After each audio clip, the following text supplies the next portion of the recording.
मांजरी बुद्रुकमध्ये महसूल विभागाविरोधात माजी सरपंच शिवराजप्पा घुले आक्रमक.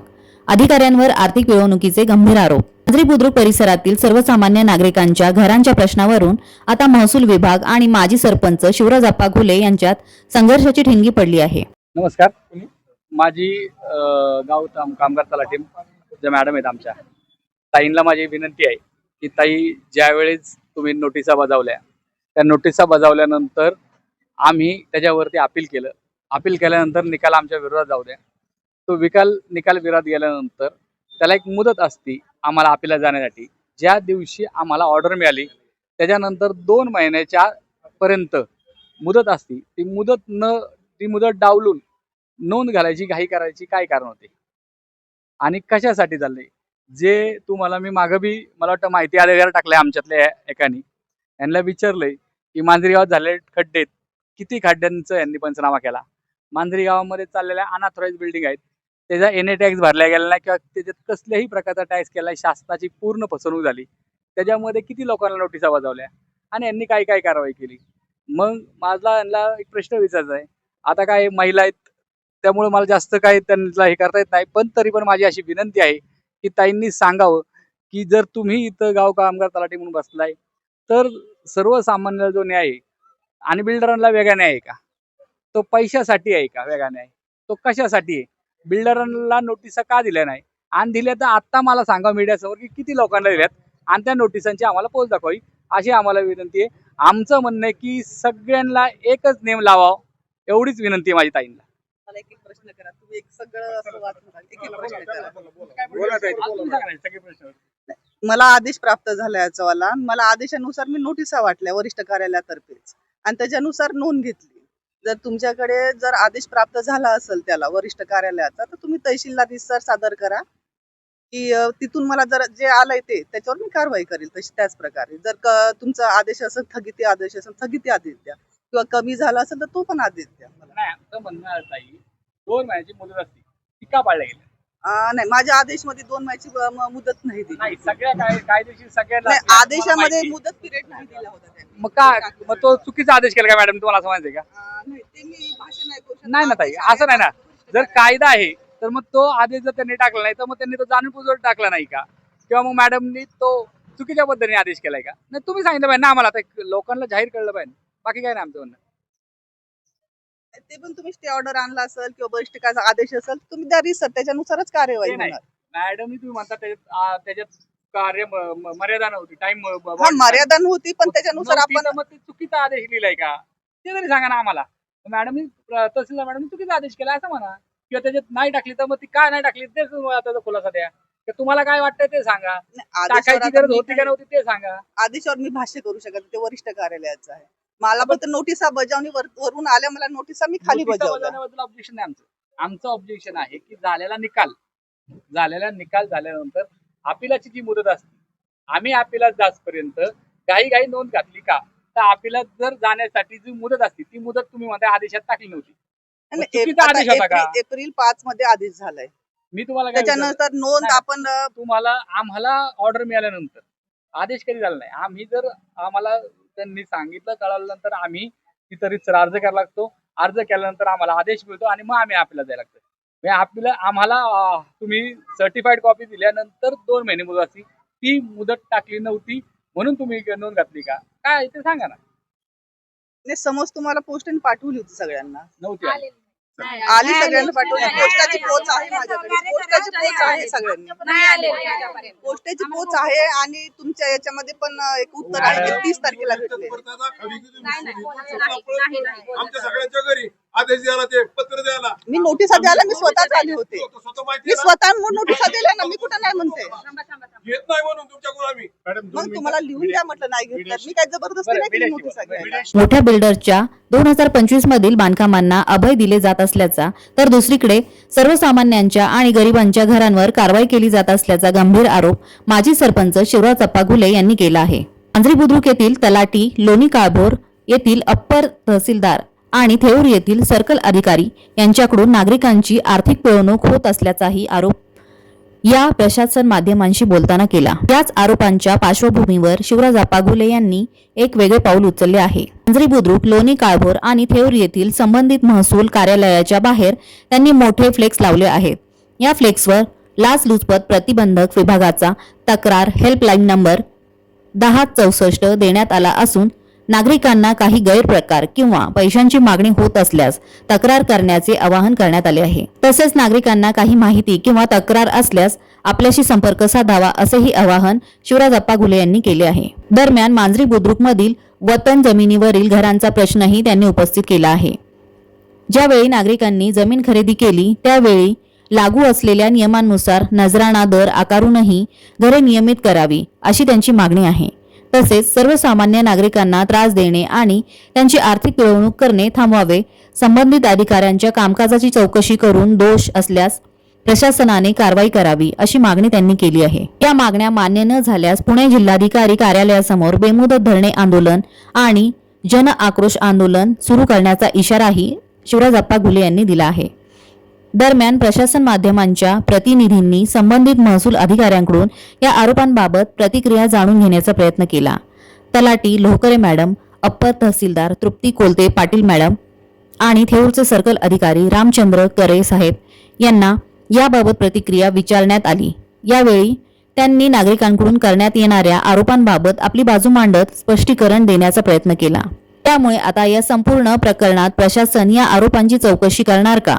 सर्वसामान्य नागरिकांच्या घरांचा प्रश्न सोडवला जाणार का? आणि शिवराज आप्पा घुले यांनी दिलेल्या आंदोलनाच्या इशाऱ्यानंतर प्रशासनाची पुढील भूमिका काय असणार याकडे सर्वांचे लक्ष लागले आहे। हा बोर्ड जो लावलेला आहे आता आप्पांनी जो लावलेला आहे, हा जर फाडणे जर आला तर ह्याच्यावरती कारवाई केली जाईल। हा जो बोर्ड आहे तो आमच्या मदतीसाठी लावलेला, आमच्या सर्वसामान्य लोकांसाठी लावलेला आहे। कारण की आज आम्हाला ह्यांची आज गरज आहे। आज आम्हाला तलाठी मॅडम आम्हाला ज्यावेळेस बोलले होते की तुम्हाला आम्ही सहकार्य करू, त्यांनी कुठल्या प्रकारचे सहकार्य न करता असताना आम्हाला परत आज इथे येण्याची त्यांनी आम्हाला वेळ आणलेली आहे। त्यामुळे आम्ही आज इथं बोर्ड लावलेला आहे। तर हा बोर्ड फाडण्यात न यावा हे एवढी आमची मागणी आहे। पोलीस प्रशासनाकडून पण आम्हाला अपेक्षा आहे की त्यांनी ह्या बोर्डाची काळजी घ्यावी। पूर्ण हवेली तालुक्यात फक्त मांजरी गावात हेतू परस्पर गट नंबर 88 मध्ये पण श्रीरामनगर तो पेम्पेरिओ आणि गट नंबर 68 शिवचैतन्य कॉलनी नंबर 1 आणि 2 फक्त एवढंच भागात खूप अति तत्परतेने म्हणजे त्या कसाबला फाशी दिली नाही त्याच्यापेक्षा जास्त तत्परतेने तहसीलदार मॅडमने आमच्यावर कारवाई केली। एका महिन्यात 3 नोटिसा, तलाठी ऑफिसचा सगळा स्टाफ नोटिसा फोन करून देणे किंवा हातात देणे हे सगळे उपद्व्याप त्यांनी खूप तत्परतेने खूप म्हणजे हायट्रॅकवर चालवले। याच्यामागे यांचा काय उद्देश होता ते माहिती नाही। आम्ही त्यानंतर माननीय प्रांत साहेबांकडे अपील केलं। 26 जुलै 2026 रोजी आम्हाला आदेश मिळाला गट नंबर 88ला। तर त्या आदेशात तात्पुरती स्थगिती पूर्णपणे आदेशात मेन्शन केली होती। तरीही 6 ऑगस्ट 2026ला तलाठी सर्कल तहसीलदार मॅडमनी झुगारून आमच्या सातबाऱ्यावर पूर्णपणे बोजा टाकला व आम्हाला देशोधडीला लावले। आज 2020-21ला मार्केट रेटप्रमाणे आम्ही जागा विकत घेतल्या, लोन काढले। त्या प्रॉपर्टी लोन नाही तर गावाकडच्या मालमत्तेवर बाकी सगळ्या गोष्टी ॲडजस्ट करून आम्ही लोन काढले, लोन भरतोय। आणि आता यांनी आम्हाला सरासरी 20 ते 30 लाखाचा बोजा आमच्या सातबाऱ्यावर प्रत्येकाला टाकलेला आहे। तर आता इथून पुढे करायचं काय? त्यानंतर यांच्या मध्यस्थांच्या धमक्या पण अशा असतात की आता तुमच्या जागा लिलावात काढणार, त्या डिमॉलिश करणार। या सगळ्या गोष्टीने आम्ही पूर्णपणे प्रचंड मानसिक कष्टात आलेलो आहोत। तरी शिवराज आप्पांनी थोडं व्यवस्थित मार्गदर्शन करून या सगळ्यातून आम्हाला रस्ता काढून द्यावी हीच आमची विनंती। धन्यवाद। तहसीलदार लोणी काळभोर आणि मंडलाधिकारी थेऊर यांच्याकडून आम्हाला शर्तभंग प्रकरणी नोटीस गेल्या 2-3 वर्षापासून त्या प्रकरणी आम्हाला नोटीस देणं चालू आहे। सततचा पाठपुरावा त्यांचा त्या संदर्भात चालू आहे आमच्या मागं। आम्ही सर्वांनी जागा घेतलेल्या 20-25 वर्ष अक्षरशः काबड कष्ट करून त्या जागा घेतलेली ही आमची कुटुंब आहेत। 70 ते 75 जण सगळे मिळून 68 सर्वे नंबर आणि 88 सर्वे नंबर या सगळ्यांमध्ये मिळून 70 ते 80 जण त्याच ठिकाणी आहेत। अक्षरशः इतके गरीब कुटुंबातली हे लोक आयुष्यभराची जमापुंजी एकत्र करून त्या ठिकाणी जागा घेतलेल्या आहेत, तिथं घरं बांधली आहेत। 20-25 वर्षानंतर प्रशासनाला याची जाग येते की तुम्ही त्यावेळेस शर्तभंग केलेला आहे, त्या जागेचा 50% नजराणा सरकारचा भरलेला नाही, 70%। त्यानंतर याबद्दल जो पाठपुरावा आहे तलाठी मांजरी बुद्रुक यांचा, लोणी काळभोर तहसीलदार यांचा, मंडलाधिकारी थेऊर यांचा, हा इतका जलद गतीने आणि इतका क्विक त्यांचा रिस्पॉन्स आहे की त्यांनी आम्हाला 1 ते 1.5 महिन्यात एकामागून एक 3 नोटिसा दिल्या. त्याच्यानंतर आम्ही त्या संदर्भात प्रांत साहेबांकडं ज्यावेळी आमची अपील केली होती ते प्रकरण प्रांत साहेबांकडं न्यायप्रविष्ट होतं. त्या मधल्या काळामध्ये आम्ही त्यांना निवेदन पण दिलंय की आमचं प्रकरण न्यायप्रविष्ट प्रांत साहेबांकडे असल्यामुळे आम्हाला तुम्ही पुढची जी कार्यवाही आहे ती काही काळासाठी प्रांत साहेबांचा आदेश येईपर्यंत थांबवावी. तसं न करता इतक्या गडबडीत इतक्या घाईने आम्हाला कुठल्याही प्रकारचा विश्वासात न घेता त्यांनी सरळ आमच्या सगळ्यांच्या सातबाऱ्यांवरती बोजे चढवले. ते बोजे थोडके नाही आहेत, तर 12 लाख, 16 लाख, 15 लाख, काहींचा तर 40-42 लाखांचा आकडा आहे, अशा संदर्भात चढवलेले. आम्ही आमचे ज्यांनी जागा घेतलेल्या आहेत ते पूर्वज काहींचे हयात पण नाहीत. माझ्या वडिलांनी जागा घेतली, माझे वडील पण हयात नाही आहेत. ते त्यांचं शिक्षण काहीच झालेलं नव्हतं. जेमतेम शिक्षण अडाणी असल्यामुळं त्यावेळेस सरकारी अधिकाऱ्यांनी त्यांची दिशाभूल केली, त्यांना त्या प्रकरणात काही सांगितलं नाही आणि आम्हाला त्या जागा खरेदी, खतं आणि सगळ्या गोष्टी झाल्या. 20-25 वर्ष सातबारे झाले. आम्ही त्याच्यावरती घरं बांधली. आम्ही इतके वर्ष सरकारचा टॅक्स भरतोय, घरपट्टी, पाणीपट्टी, सगळ्या गोष्टी आम्ही त्या ठिकाणी करतोय. सगळ्या सरकारी सुविधा उपलब्ध आहेत. हे सगळं होत असताना 20-25 वर्षांनंतर तुम्ही त्या आमच्या आधीच्या पिढीने केलेल्या त्या चुकांना किंवा सरकारी अधिकाऱ्यांनी त्यांच्या केलेल्या दिशाभूलीचा आमच्यावरती 20-25 वर्षानंतर आत्ताच्या रेडी रेकनरप्रमाणे दंड तुम्ही किंवा जो काही शर्तभंगाचा नजरा नाही तुम्ही भरायला सांगताय. हा कुठला न्याय? तुम्ही एक ठिकाणी सरकार गायरानाच्या, इतर झोपडपट्टीच्या ह्या संदर्भातल्या जागा नियमित करतंय, त्यांच्या राहत आलेल्या सगळ्या लोकांना नियमित करतंय. सरकार नागरिकांच्या बाजूनी आहे किंवा आमच्या सगळ्यांच्या बाजूनी. मग सरकार आमच्या बाजूनी आहे तर तुम्ही प्रशासन म्हणून आम्हाला एवढा टॉर्चर किंवा आम्हाला एवढा त्रास देण्याचं कारण काय? तुम्ही सरकारच्या हिशोबाने थोडीशी मोवळ भूमिका आमच्या बाबतीत घेतली पाहिजे होतं. सगळ्यात पहिले मला सगळ्या लोकांना सांगायचंय की अर्धवट माहितीच्या आधारे, म्हणजे इव्हन आपले पत्रकार बंधूंना आधी थोडीशी माहिती, कल्पना घ्यायला हवी होती आणि मग ह्या आंदोलनात काही सहकार्य करायचं होतं किंवा रिस्पॉन्स द्यायचं होतं, ते करायला हवं. हरकत नाही. आपण अगदी माझ्या मनातलंच, म्हणजे मलाच तुमच्या ते हे लोकांना सांगावंसं वाटतं की रामोशी वतन जमिनी आहेत ह्या दोन्ही गट मांजरीमधले, आणि ह्या गटांमध्ये 50% नजराना भरून हा शर्त एक करतात. म्हणजे तुम्हाला माहितीये का, 1 आणि 2 भोगवटा 2 म्हणजे काय असतं सरकारच्या, आणि मग 50% नजराना भरून ह्या जमिनी भोगवटा वर्ग 1 केल्यात, मात्र शेतीसाठी. खाली अगदी हायलाइटेड आहे त्या आदेशामध्ये. मग आता ह्या लोकांनी प्रत्येकाने तिथे बिनशेती वापर केला. आपण स्पेसिफिक रामोशी वतन जमिनीचे 2 गट ह्यांच्या बाबतीतच आता बोलतोय, आणि हा तत्परता अजिबातच नाही. मी ज्यावेळी 2021 साली होते हवेलीला तहसीलदार, ज्यावेळी हे कार्यालय तुटलं पण नव्हतं, त्यावेळी मी काढलेल्या नोटीस आहेत.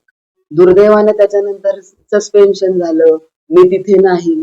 परत 1.5-2 वर्षांनी हे कार्यालय स्थापन झाल्यावर मीच आले, तरीही ते पडलं आणि माझ्याच हाताने त्यांना हे शर्तभंग प्रकरण नियमित करण्याच्या नोटिसा जाण्याचं पुन्हा ते माझ्यावर आलं. म्हणजे जवळजवळ 1.5-2 वर्षाचा कालावधी आपण ह्या सगळ्या लोकांना प्रॉपर नोटिसा दिलेल्या आहेत 21 साली की तुमचा हा शर्तभंग आहे, तुम्ही खरेदी करताना बघितलं नाही, तुम्हाला ज्याने कोणी फसवलं त्याच्यावर तुम्ही फौजदारी का नाही दाखल? तुम्ही आता जे म्हणताय की सरकार आणि मग आमची तत्परता आणि आम्ही बेघर, तुम्हाला कमी पैशात घरं मिळाली, तुम्हाला त्यांनी फसवलं असेल, वॉटेवर माहिती नाही, पण तुम्ही शासनाने ती जमीन ज्यावेळी भोगवटा 1 केली त्यावेळीच्या अटी शर्ती कोणीही बघितल्या नाही. त्यांच्या खरेदी खात्यात, प्रत्येकाच्या खरेदी खात्यात त्या अटी शर्ती आहेत की ही जमीन फक्त आणि फक्त शेती करण्यासाठी वापरायची. आणि ह्याच्यामध्ये मग ह्या सगळ्या गोरगरीब लोक, हातावर पोट असणारी लोक फसली गेली. पण ह्यांचं डेअर नाही करत आहे की त्यांना ज्यांनी फसवलं त्याच्यावर फौजदारी करत नाही. त्यांना तहसीलदार, भ्रष्टाचार, पैसे खाणं, ह्याला पाकिट त्याला पाकिट, हे विषय बोलणं सोपं झालंय. हे विषय बोलणं म्हणजे आधीच बदनाम, त्याच्यात अजून बदनामी, हा युज टू झालाय. पण मी त्यांच्या मुळावर त्यांना सांगितलं होतं त्याच वेळी की तुम्हाला ज्यांनी फसवलं त्या लोकांवर हिंमत आहे का तुमची, करा बरं फौजदारी, की का आमच्या जमिनी तुम्ही आम्हाला 1-1, 2-2 गुंठा विकला, नावं पण समजा झाली नाही झाली, पण आम्ही तिथे घरं बांधली, सगळं केलं, का कोणी आम्हाला सांगितलं? मग मला ज्यावेळी हे निदर्शनास आलं, मी प्रॉपर पंचनामे केले, त्याच्यावर त्यांच्या घरांची यादी पाहिली आणि मग केले. आता ज्या प्रायव्हेट जमिनी आहेत तिथल्या अनधिकृत बांधकामांबद्दल आपण काहीच बोलणार नाही, कारण त्याला मनपा त्यांचं नियोजन प्राधिकारी आहे, त्याच्यानंतर PMRDA सुद्धा आहे. पण रामोशी वतनाच्या जमिनी ह्या प्रॉपर रेव्हेन्यूच्या आहेत, जसं देवस्थान जमीन असेल, रामोशी वतन असेल, महार वतन असेल, ह्या कुठल्याही जमिनींच्या बाबतीत बिनशेती करताना 50% नजराना भरणं भाग आहे. हा आहे कायदा. 50% नजराना भरा, तुम्ही बिनशेती वापर करा. ह्या एकही माणसाने 50% नजराना भरलेला नाही. काही 2-3 केसेस आहेत त्यांना मी नाही नोटीस काढले, त्यांनी भरले 50%, त्यांनी नियमित करून घेतला त्यांचा व्यवहार. त्याच वेळी 21-22 साली माझ्याकडे ते पण आहेत, काहीतरी 60-70 लोक असतील, प्रत्येकाच्या खरेदी खतामध्ये काही लोकांनी 50% नजराना भरल्या, त्यांना नोटिसा नाहीत किंवा त्यांच्यावर पण नाही. ह्या कोणी भरल्या नाहीत, ह्यांना अनेक वेळा सांगून हे केवळ गरिबीचाच कारण सांगणार पुढे, आम्ही गरीब, आम्ही पैसे कुठे, पण तुम्ही फसवले गेलेला आहात. तुम्ही रामोशी वतनाची जमीन त्या भंडलकर किंवा कुणाची असेल त्यांनी ती शेती करण्यासाठी 50% नजराना भरली. ह्या सगळ्या कुठल्याही कायदेशीर बाबींचं माहिती न घेता हे आंदोलनही केलं जाते आणि म्हणून मी त्याच्यात अजिबातच माघार घेणार, कारण हे सरकारचं आहे आणि सरकारचं तुम्ही जर शर्तभंग करत असताल तर तुम्ही नजराने भरा, नियमित करा आणि रेग्युलर राहा. त्याचं असं नाही की त्यांची घरं पाडायची आहेत आणि हे करा, नजराने भरले तर नियमित होतं. आणि नसेल तर तुम्ही फसवला गेला असाल तर तुम्ही जरूर पोलिसात फौजदारी गुन्हे दाखवा. ज्या ऑर्डर झाल्या त्या ऑर्डर झाल्यानंतर कायदेशीर नियम आहे की ती ऑर्डर ज्या दिवशी आम्हाला हातात पडली, आम्ही अर्ज केल्यानंतर आम्हाला नोटीस निघाल्यानंतर आम्हाला जी ऑर्डर हातात पडल्यानंतर आम्हाला 2 महिन्याची मुदत असते. 2 महिन्याच्या आधी तुम्ही नियमित का केलं? कायदा आहे ना 2 महिन्याचा. नाही आम्ही म्हणत नाही, कायदा नसेल तर सांगा तुम्ही स्पष्ट की मीडियाला कळू दे कायदा नाही आहे, आणि कायदे असेल तर तुम्ही का नियमित केलं? एक सांगतो त्याच्यामध्ये आमचा काही दृष्टी हेतू नव्हता. शासन कलेक्टर आम्हाला हे ऐका ना, हेतूच नका सांगू आम्हाला, ऐका ना मी आम्हाला हे आमचा ह्या हेतू काढू ना, तुम्ही नका सांगू, आम्हाला सांगा कायदा काय सांगतो. आदेशामध्ये अंमलबजावणी करावी हा विषय. म्हणजे आदेश चुकीचा होता का? मी त्याचे तसं नाही, मला काय सांगा, तसं नाही, आदेशामध्ये 2 महिन्याची सगळ्यांना मुदत दिलेली असते, आमच्या आदेशात का मुदत नव्हती? त्यावर मी काही सांगणार मला सांगा तुम्ही आदेश चुकीचा होता ना, तुम्ही नियमित केली ना. लक्षात घ्या, तलाट्यांनी नोंद घातली की नियमित करता अधिकार तुम्हाला आहे. तुम्ही पाहिलं पाहिजे की आदेशामध्ये वस्तुस्थिती काय आहे का नाही पाहिलं. पण ठीक आहे, आम्ही हक्कभंग हे केलेलं आहे, समजा शर्तभंग केलेली आहे. शर्तभंग केलेली आहे 20 वर्षापूर्वी. 20 वर्षापूर्वी तिथं सरकारी रेट होता किंवा जो काय रेट असेल तो 3 लाख रुपये होता, त्याचे 50% आम्ही भरू ना. तुम्ही आता रेट कशाला लावला आहे? बरं, एक विषय दुसरा एक विषय, जे काय म्हणणं निवेदन लेखी आहे ती माझ्याकडे द्या. नाही साहेब, आता आम्ही कलेक्टरकडे जाऊ ना. तुम्ही एवढं त्रास घ्यायची गरज नाही. तुम्ही फक्त आमच्या बोर्डचं सर्वेक्षण करा, जो मान हे फाटणार आहे याची काळजी घ्या. मी कलेक्टरकडनं परमिशन मागणार आहे लोखंडी बोर्ड लावायची. लोखंडी बोर्ड कारण तुमच्या ऑफिसमध्ये आहे का? जर कोणी पैसे सांगितले तर आज फोन करा म्हणून आहे का बोर्ड? का नाही लावलेला? हे बोर्ड लावायचा का नाही लावलेला? तुमचे ते आहे का इथं? म्हणजे तुम्ही काही नियम तोडले चालतात का? तुम्ही आज सज्जत राहायचा नियम आहे, सज्जत राहिलाय का तुम्ही? कुठं राहिला तुम्ही? मी कोलवडीला पंचनाम्यासाठीच गेलो. नाही, तुम्ही मला मी काय होतं राहिला सज्जत राहिला, आहे का राहिला? आम्हाला सगळे कायदे घ्यायचे. आम्हाला तुम्हाला एक जणांनी ठेवा, कायदा हा सर्वसामान्यांसाठी बाबासाहेब आंबेडकरांनी केलेला आहे. सर्वसामान्यांना ठेवायला पाहिजे नाही केलेला. तुम्हाला वेगळा कायदा, ह्या गरीब गोरगरीब घालणाऱ्या ह्या महिलांना वेगळा कायदा का? आम्ही आमचं कलेक्टरला भेटणार आहे, आमचं काही हे नाही आहे, आम्ही काही बसणार नाही. आम्ही ह्याच्यामध्ये धरणे आंदोलन करणार आहे आणि जोपर्यंत न्याय मिळत नाही तोपर्यंत करणार आहे. ज्या ज्या अधिकाऱ्यांनी चुकीचं वागले, आमचं म्हणणं आहे की अधिकाऱ्यांनी त्याच्यात अंमलबजावणी करायला सांगितलं ना. मी आत्तापर्यंत तुम्हाला सांगतो की त्याच्यात 2 महिन्याची मुदत असते, का नाही टाकलेली? बस तुमच्या तहसीलदाराने चुकीची ऑर्डर केली का? आणि मला सांगा की हक्कभंग शर्तभंग केलाच ना आम्ही, मान्य आहे चला आम्ही म्हणलो की केला, नजर चुकीने आमच्या झाला, आमची ती ज्यांनी केला ती ढाक्यात बी गेली, कोण तिथं जीवन निमित्त मिळालेली आहेत. मला सांगा त्याच्यानुसार आम्ही पैसे भरू. तुम्ही आत्ता आम्हाला कसला पठाण रेट लावताय का? मला सांगा, तुमच्या भागामध्ये मी तुम्हाला रात्री सुद्धा सांगितलं की जिथं जिथं खड्डे खाल्लेत त्याची तुम्ही हे केलेली आहे का? रॉयल्टी भरलेली आहे का? घेतले का भरून? त्याचे प्रूफ आहे का तुमच्याकडे? माझ्याकडे त्याचे गुगल फोटो आहेत.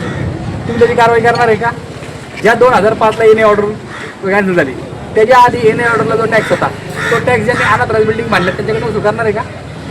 त्यात तुम्ही अर्ज केलाय का? तुम्हाला फक्त हक्कभंग शर्तभंग दिसतो का? बाकी दिसत नाही का? तर बाकीचे पैसे तुम्हाला सोडले तर बिल्डरकडनं पाकिट बसलं की बसायचे.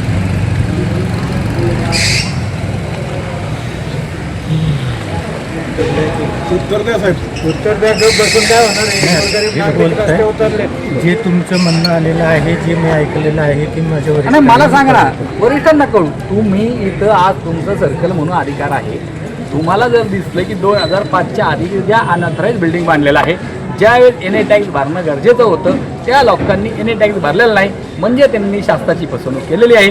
त्याच्यावरती तुम्ही नोटिसा बदलत का वाजवलं नाही? आमचं दिसतंय का? ठीक आहे, तुम्हाला असं वाटत असेल तर मी तुम्हाला आता लेखी कळवतो. मला किती दिवसात कारवाई करून त्याचे पैसे वसूल करणार मला सांगा तुम्ही. रॉयल्टीचे सुद्धा मला फोटो पाहिजेत, मला त्याचे सुद्धा तुम्ही हे करून पाहिजे. नाही तर तुम्ही पैसे घेताय, हा माझा जाहीर आरोप आहे यांचा. पैशासाठी हे बिल्डरांच्या पाठीशी उभे आहेत आणि सर्वसामान्यांच्या नरड्या पायद्याला निघाले. आणि माझं पोलीस प्रशासनाला विनंती आहे की हा बोर्डवरती मी कलेक्टर साहेबांना लेखी अर्ज करून लोखंडी बोर्ड लावायची परमिशन जोपर्यंत मिळत नाही तोपर्यंत ह्या बोर्डाचं आपण संरक्षण करावं. मी लवकर एक पायाची परमिशन काढून लोखंडी बोर्ड लावतो. ओके. मांजरीमध्ये सर्वे नंबर 68 व 88 मध्ये झालेल्या कारवाईबाबत आज आपण हे अर्ज किंवा बोर्ड लावायचा निर्णय घेतलाय. मान्य तलाठी असू, मान्य सर्कल साहेब असू किंवा मान्य तहसीलदार असू, यांच्याकडनं लोकांना पैशाची मागणी होत आहे, चुकीच्या पद्धतीने वागले जात आहे, सर्वसामान्यांच्या सातबाऱ्यावर बोजा चढवला जात आहे. आणि जे बिल्डर आहेत त्यांनी ज्यावेळेस खड्डे खाणल्यात ते खड्डेची कसलीही रॉयल्टी भरलेली नाही, तिथं कारवाई होत नाही. 2005च्या आधी समजा एन ए टॅक्स माफ झाला, म्हणजे 5च्या नंतर माफ झालाय डिसेंबरच्या, त्याच्या आधीचा एन ए टॅक्स वसूल केला जात नाही, अनऑथराईज बिल्डिंगला पाडल्या जात नाही. तुम्ही तिथं कसली कारवाई दाखवत नाही का? आता तिथं पाकिट पोचतंय. मग आज तुम्ही सर्वसामान्यांच्या घरावरती जर 20 वर्षापूर्वी त्यांचं म्हणणं आहे की त्यांनी जर हे केलंय नाही जागा खरेदी खत केली आणि खरेदी खत हे 20 वर्षापूर्वीच्या रेटनी जर त्यांचं काही भंग केला असं याचा शर्तीचा तर त्याच्यानुसार त्या रेटने आम्ही पैसे भरायला चालेल ना 50%. म्हणजे आम्ही 1.5 लाख रुपयाला जागा घेतली तर आम्ही 50 भरू. तुम्ही आम्हाला आजच्या रेटनी सांगताय 15 लाख आणि 17 लाख रुपये भरायला, म्हणजे तुम्ही जाणीवपूर्वक करताय. मग बिल्डरांना का सोडताय? आज मांजरीमध्ये कारवाई झाल्या, कारवाईमध्ये मी पाहिलं की तो पॉकलँड 10-11 गुंठ्याच्या बिल्डिंग समोर उभा राहतोय आणि छोट्या बोळीतनं आतमध्ये जाऊन सर्वसामान्यांची घरं पाडतोय. 1 गुंठा, 1.5 गुंठा, 2 गुंठ्यावाल्यांची. म्हणजे तुम्ही काय ठरवलंय की सर्वसामान्य माणसाच्या जीवाशी खेळायचा, त्याच्या नरडा पाय द्यायचा. तर आज सगळ्यांचा प्रश्न पडला असेल की मी भारतीय जनता पार्टीचा कार्यकर्ता आहे, भारतीय जनता पार्टीचा कार्यकर्ता असताना आज हा असे बोर्ड लावतोय किंवा अशा पद्धतीने स्टेटमेंट का देतोय. तर सर्वसामान्यांचा आवाज माझ्या नेत्यांपर्यंत पोहोचावा, कारण ही लोक नेत्यांपर्यंत जाऊ शकत नाही, ह्यांना वेळ मिळत नाही, ह्यांची हातावरची पोट आहेत, अतिशय गरीब लोक आहेत, कोण रिक्षा चालवतंय, कोण लेडीज कामाला जातात. अशा कुटुंबातून आलेल्या लोकांवर जर तुम्ही अन्याय करताय किंवा त्यांच्या नारड्या पाय देताय, तर मी आता सगळ्या लोकांना सांगितलंय, हे बोर्डवरती असं लिहिलंय की अँटी करप्शन कोणी जर पैशाची मागणी केली तर अँटी करप्शनच्या टोल फ्री नंबरवरती संपर्क साधावा. आणि अजून काय त्रास झाला आणि अजून काय डिटेल्स हवे असेल तर माझा नंबर दिलाय, मला संपर्क साधावा. मग आज हा जो लढा आहे तर हा सर्वसामान्यांसाठी लढतोय मी. ह्या लोकांच्या सातबाऱ्यावर जो बोजा चढवलाय तो तसं पाहिलं तर कलम 45 आणि 47 2005ला रद्द असताना त्यांनी ऑर्डर आता केलेली आहे आणि चुकीच्या पद्धतीने बोजा चढवलेला आहे. मी ह्याच्यासाठी धरणे आंदोलन कलेक्टर ऑफिस समोर करणार आहे आणि बेमुदत धरणे आंदोलन करणार आहे. जोपर्यंत ह्या गोष्टीचा निकाल लागत नाही तोपर्यंत आम्ही शांत बसणार नाही. शासन असो आमचं किंवा कोणी असो, सगळ्यांना जाग आली पाहिजे आणि कळलं पाहिजे की सर्वसामान्यावरती काय त्रास होतोय. त्याच्यासाठी आज मी हा आवाज उठवलेला आहे.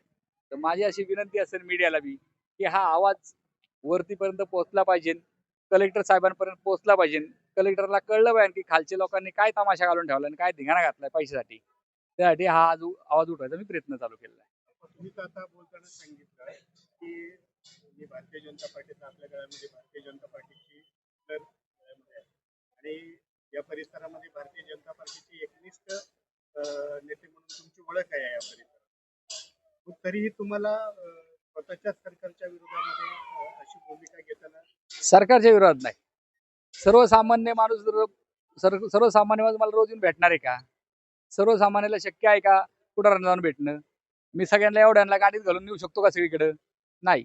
तर मीडिया मार्फत सरकारपर्यंत आवाज पोहोचवण्यासाठी मी आज भारतीय जनता पार्टीची मफलर घालून कार्यकर्ता हे दाखवून मीडिया मार्फत आवाज पोहोचवायचा प्रयत्न करत आहे.